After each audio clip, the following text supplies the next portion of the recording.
சற்று முன்பு கிடைக்கப்பெற்ற ஒரு அதிமுக்கியமான மற்றும் பரபரப்பான தகவல் ஒன்று மக்களே. காணொலியை முழுமைக்கும் பாருங்க. சசிகலா அதிமுகவுடன் கூட்டணியை அறிவித்தார். குஷியில் எடப்பாடி பழனிசாமி. அரசியலில் மிகப்பெரிய ஒரு திருப்பம். இதை பற்றி தான் இந்த காணொலியில் பார்க்க போகிறோம். காணொலிக்குள் போவதற்கு முன்பு இதுபோல அரசியல் சார்ந்த உண்மை நிலவரங்களை நீங்கள் உடனுக்குடனே தெரிஞ்சுக்கணும்னு நினச்சிங்கன்னா நம்முடைய சேனலை மறக்காமல் சப்ஸ்கிரைப் பண்ணிட்டு பக்கத்தில் இருக்கக்கூடிய பெல் பட்டனை ஆளில் செட் பண்ணி வச்சுக்கோங்க. அப்போ தான் நம்ம போடுற ஒவ்வொரு அப்டேட்ஸும் பார்த்தீங்கன்னா உங்களுக்கு நோட்டிஃபிகேஷனில் வரும்.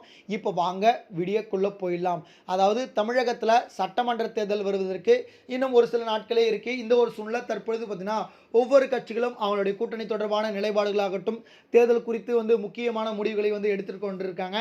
இந்த ஒரு சூழ்நிலை தற்பொழுது அதிமுக இந்த 2026 தேர்தலில் வென்று தமிழகத்தில் ஆட்சி அமைக்க வேண்டும் அப்படின்னு சொல்லிட்டு அதுக்கு உண்டான வேலைகள்லாம் எடப்பாடி பழனிசாமி அவர்கள் செய்து கொண்டிருக்கிறாரு. அதனால் பார்த்தீங்கன்னா ஒரு பக்கம் வலுவாய்ந்த கூட்டணி அமைச்சிருக்காரு. அது மட்டும் இல்லாமல் கூட்டணி கட்சிகளுக்கு தொகுதி பங்கீடு கொடுத்துட்டு இருக்காரு. அதாவது தொகுதியை பங்கிட்டு கொடுத்துருக்காரு. அது மட்டும் இல்லாமல் அதிமுக எத்தனை இடங்களில் போட்டியிட போகிறாங்க, அதிமுகவுடைய வேட்பாளர்கள் யார் யார் அப்படின்னு சொல்லிட்டு ஒரு அதிரடியான முடிவுகளை எடுத்துக்கொண்டிருக்கக்கூடிய சூழ்நிலை தற்பொழுது அனைத்து இந்திய அண்ணா திராவிட முன்னேற்ற கழகத்தை பொறுத்த வரைக்கும் பார்த்தீங்கன்னா மறைந்த முன்னாள் முதல்வர் செல்வி ஜெயலலிதா அவர்கள் மறைவுக்கு பிறகு கட்சியில் பிளவுபட்டது. கட்சி பார்த்தீங்கன்னா இப்போ தற்பொழுது பிளவுபட்டு 4 கட்சிகளாக இருந்துட்டு வருது. குறிப்பாக அதிமுகவிலிருந்து பிரிந்து சென்று டிடிவி தினகரன் அமமுக அப்படின்ற ஒரு கட்சியை தொடங்கினார்.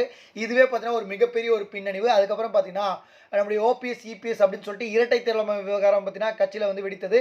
அதுக்கப்புறம் இப்போ நம்முடைய திருமதி சசிகலா அவர்கள் பார்த்தீங்கன்னா புதிய கட்சி தொடங்கியிருக்கிறாங்க. அதாவது மீண்டும் அதிமுகவை மீட்டெடுப்போம் அப்படின்னு சொல்லிட்டு பார்த்தீங்கன்னா ஒரு கட்சி தொடங்கியிருக்கிறாங்க. அதனால் பார்த்தீங்கன்னா கட்சி மிகப்பெரிய ஒரு பின்னணிவை சந்திட்டு இருக்கு. இதனால் பார்த்தீங்கன்னா எப்படியாவது ஒருங்கிணைக்க வேண்டும் அப்படின்னு சொல்லிட்டு டிடிவி தினகரனை கூட்டணியில் சேர்த்துட்டு போட்டுட்டாரு. இப்போ சசிகலாவுடன் பேச்சுவார்த்தையை நடத்திட்டு வராங்களாம் பிஜேபி.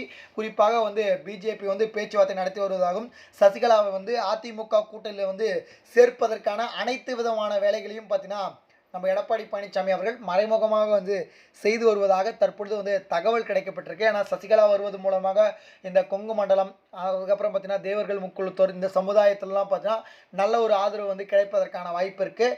சசிகலா அவர்கள் தனித்து, அதாவது பாமகவுடன் ராமதாஸ் ஐயா அவர்களுடன் பார்த்தீங்கன்னா கூட்டணி பேச்சுவார்த்தையை அறிவிச்சிருக்காங்க. ஆனால் பார்த்தீங்கன்னா என்டிஏ எப்படியாவது கூட்டணியில் சேர்க்கணும். ஏன்னா ஏற்கனவே பார்த்தீங்கன்னா தாவேக்காவை கூட்டணிக்கு பலமுறை அழைத்து பார்த்துட்டாங்க. ஆனால் தாவேக்கா மறுப்பு தான் தெரிவிச்சுட்டு வராங்க. அதனால் தாவேக்கா வந்தால் கூட பார்த்தீங்கன்னா பலமாக இருக்கும். தாவேக்காவும் இல்லை. அதனால் பார்த்தீங்கன்னா சசிகலா, டிடிவி தினகரன் அப்படின்னு சொல்லிட்டு அனைவரையும் பார்த்தீங்கன்னா கட்சியில் சேர்க்கணும் அப்படின்ற ஒரு முடிவுக்கு வந்திருக்காங்க. அது மட்டும் இல்லாமல் கட்சி தலைமையும் பார்த்தீங்கன்னா இந்த முடிவுக்கு பார்த்தீங்கன்னா ஓகே சொல்லியிருப்பதாக தற்பொழுது தகவல் கிடைக்கப்பட்டிருக்கு. ஒருவேளை சசிகலா அவர்கள் அதிமுக கூட்டணிக்கு வந்தால் சசிகலா அவர்களுக்கு எவ்வளவு சீட்டுகள் தருவார்கள் அப்படின்றத மறக்காமல் கமெண்ட் செக்ஷன் கீழே கமெண்ட் பண்ணுங்கள். என்னை பொறுத்த வரைக்கும் பார்த்தீங்கன்னா 6லிருந்து 5 சீட்டு தருவதற்கான வாய்ப்பு இருக்குது. இல்லை 4 அப்படின்ட்டு தான் தருவாங்க. அதாவது ஒற்றை இலக்கத்தில் தான் பார்த்தீங்கன்னா சீட்டு கொடுப்பதற்கான வாய்ப்பு இருக்குது. இது தொடர்பாக நம்ம அடுத்தடுத்து வரக்கூடிய காணொலியில் பார்ப்போம்.